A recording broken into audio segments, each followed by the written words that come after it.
Class of 2018, I have a question for you. How much do you know? A little girl named Maria thrust this upon me a few weeks ago. I was volunteering at her middle school, teaching curious girls about the brain and the eye. My hour with them was coming to a close, and I ended our activity with a series of dizzying optical illusions. Everyone in the room shrieked with delight, but a suspicious Maria asked, "How? How does this happen?" Reluctant to disappoint, I hesitated. Well, scientists don't exactly know how this works. But Maria was outraged. "What?" she burst. "Aren't scientists supposed to be smart? Like, I know a lot about cats and dogs," she said. Of course, Maria also asked if I was 42 years old, so really, she shouldn't be one to talk.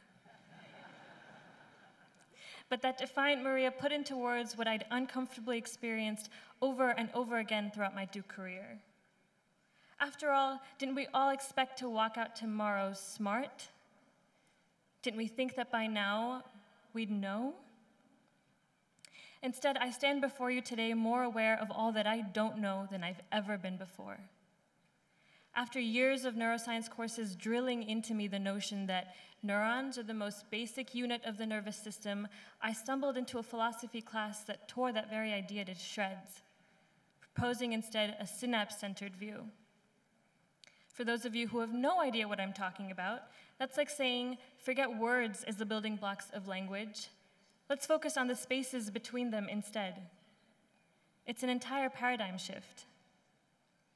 Helen Keller captured this paradox astutely when she said, "A well-educated mind will always have more questions than answers." And that makes mathematical sense to me.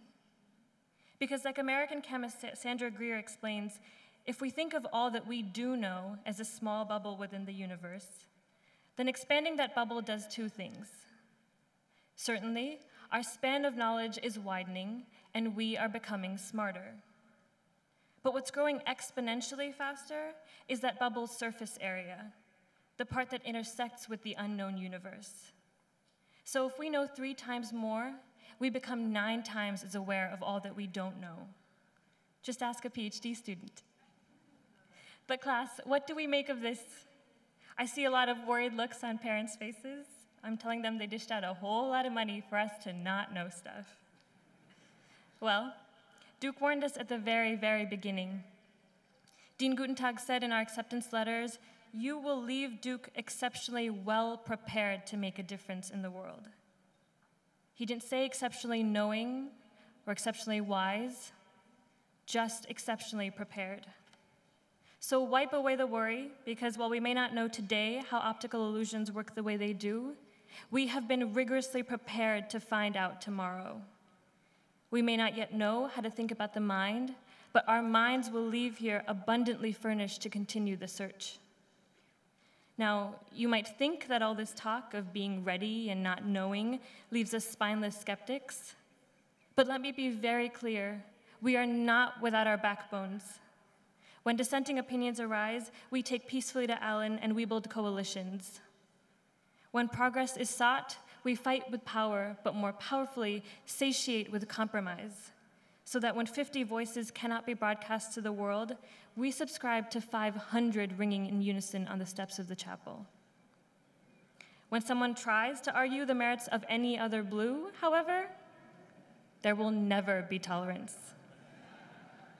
What's more, Duke must really enjoy toying with our expectations because, for all the lack of things we thought we would know, we've learned an immeasurable amount about the things we thought we couldn't. I don't believe our engineers thought they could ever build a wind turbine or land a date, really.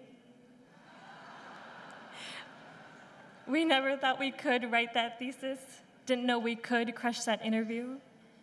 I never thought I could enjoy myself at a saloon humid with perspiration and rife with desperation.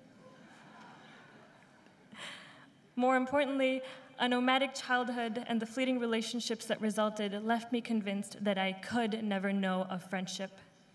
of genuine, pulsing community.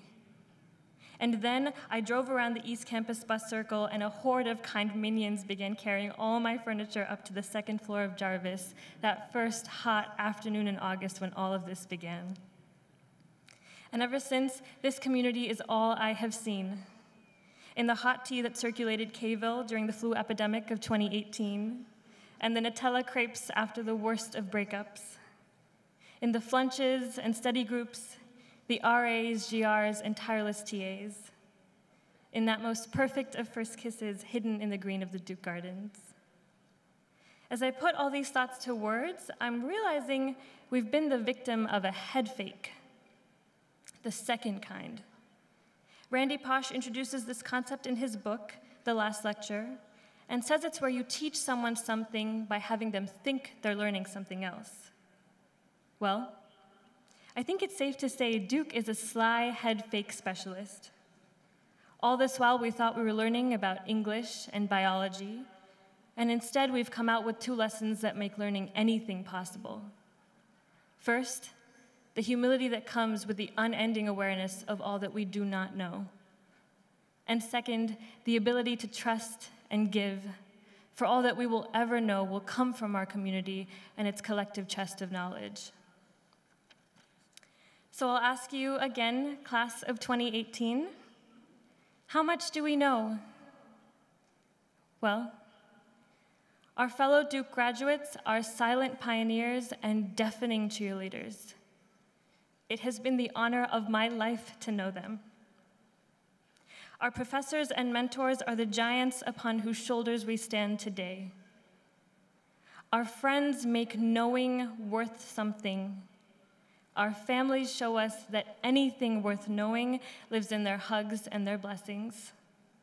Without all of you, I wouldn't be half the woman I am today, and that much, class of 2018, I know. Thank you.